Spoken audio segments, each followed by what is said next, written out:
Hi, I'm Travis Smith. I'm Amy Smith. I'm a counselor at the WorldVenture International here in Thailand.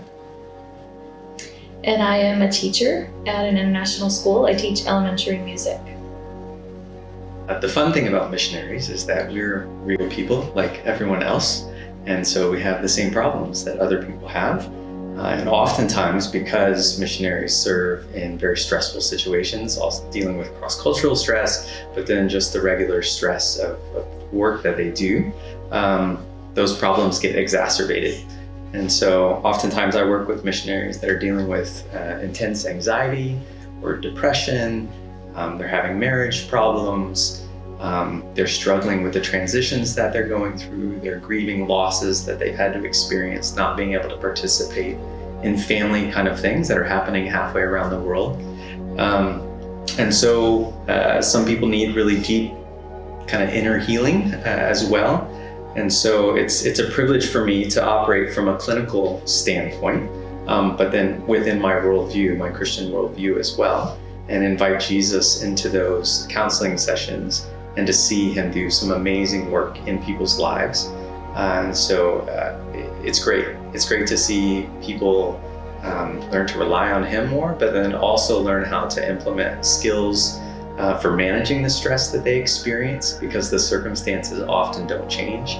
But then also for working through some of the problems from early childhood up to the present. You know, dealing with old traumas, dealing with new traumas, and just being invited into that is just a special blessing for me.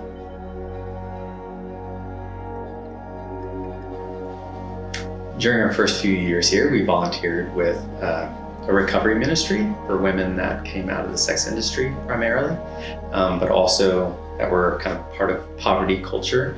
And so that was really good exposure, but really hard for us in trying to kind of go from the life that we know and really be able to relate to people from a very, not just a different culture, but a very different socioeconomic status as well. But we learned a lot as we did that. And in that context, as you would walk down the soy or the alley down to one of the buildings that we used, there was a man that was there, and he was there every day, and he had a smile on his face, an older gentleman, and his wife would sometimes be there as well. And he wanted to practice his English really, really badly. And he spoke English really, really badly. And I was just learning Thai. And so it was a great opportunity for me to sit down and practice my Thai and allow him to practice his English. And over the course of many months, we would spend hours together just talking about life and talking about our experiences, but then also getting to talk about spiritual things and having him explain his understandings of Buddhism, and then me getting to share as well my understandings of Christianity and what faith in Christ meant and who this Jesus was.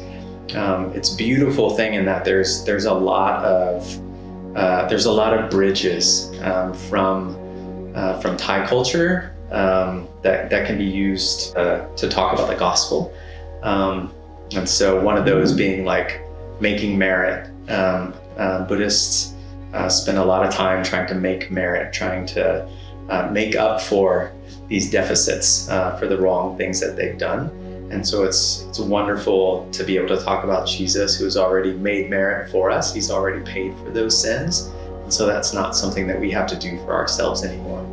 And so that was a tremendous blessing for me, just to get to spend time with this man. Again, I don't think he made a decision to follow Jesus, but he was interested. And it seemed like God was working in his life. And even after we left that ministry, I think he continued to go and volunteer, do some gardening, do some other things there at the ministry, because I think he could sense the love of Jesus in the people that were associated with that ministry, and that was very attractive to him.